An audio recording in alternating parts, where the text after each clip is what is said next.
Has there ever been a company that has taken an idea that wasn't beloved and then doubled down on it? Like imagine McDonald's making a burger made of Ronald McDonald's shit, and realizing they should probably up the ante and make the burger come with a side if it Grimace's piss.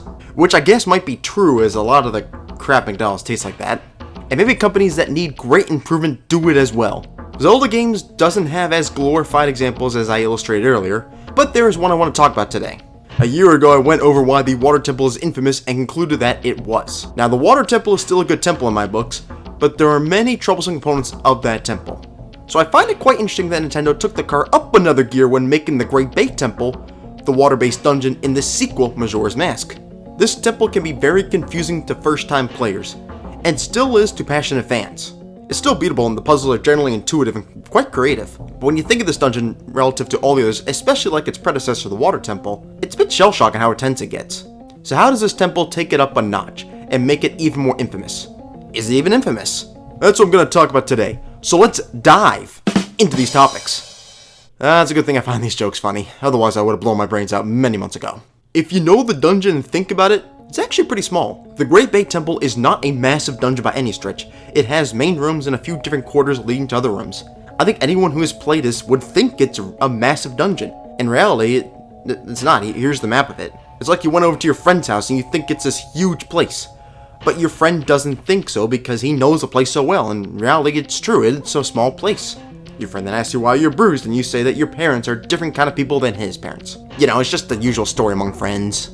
And that's what the Great Bay Temple is.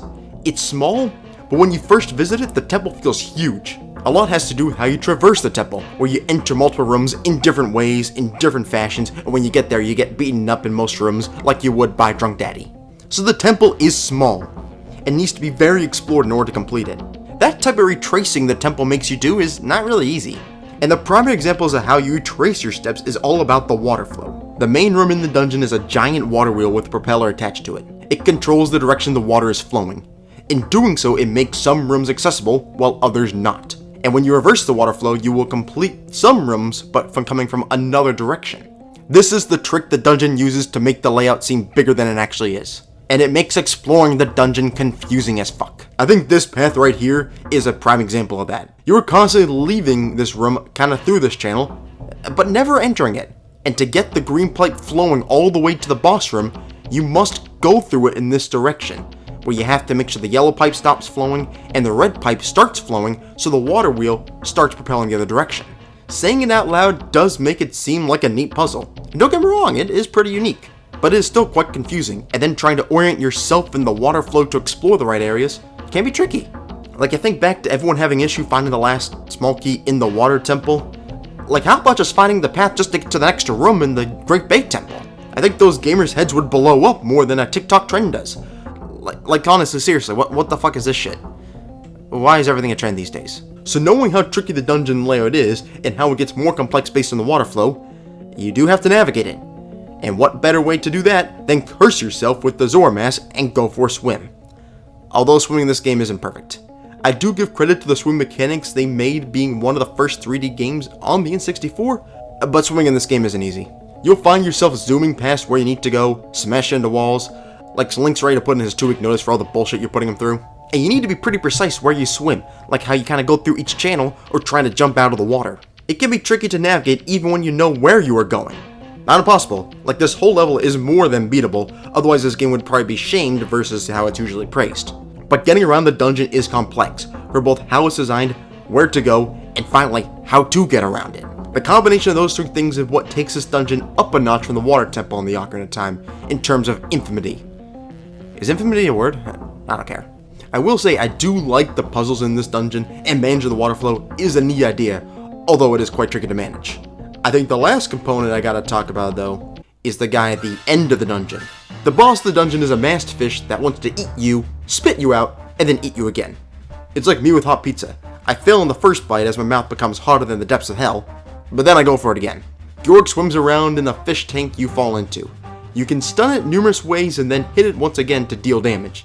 It only takes 5 hits, but trying to fight it from the platform isn't really feasible. Fighting him in the water is more practical, but he will also gobble you up very easily down there. And when you're making progress, he summons these dead fish out of his mouth, which is creepy how those fuckers actually still swim around. and they will constantly nag you underwater, making it even easier for him to eat you. I've noticed the best way to stun and attack him is use Zor's Link shield move. It uses magic, but it means you just have to swim into Gyorg to be able to stun and hit him. But this goes back to the swim mechanics, they're not great.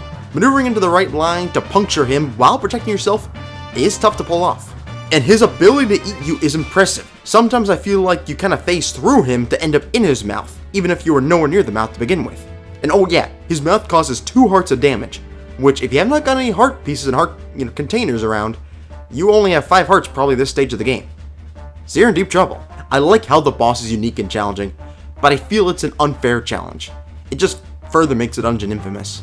I still do like this dungeon though.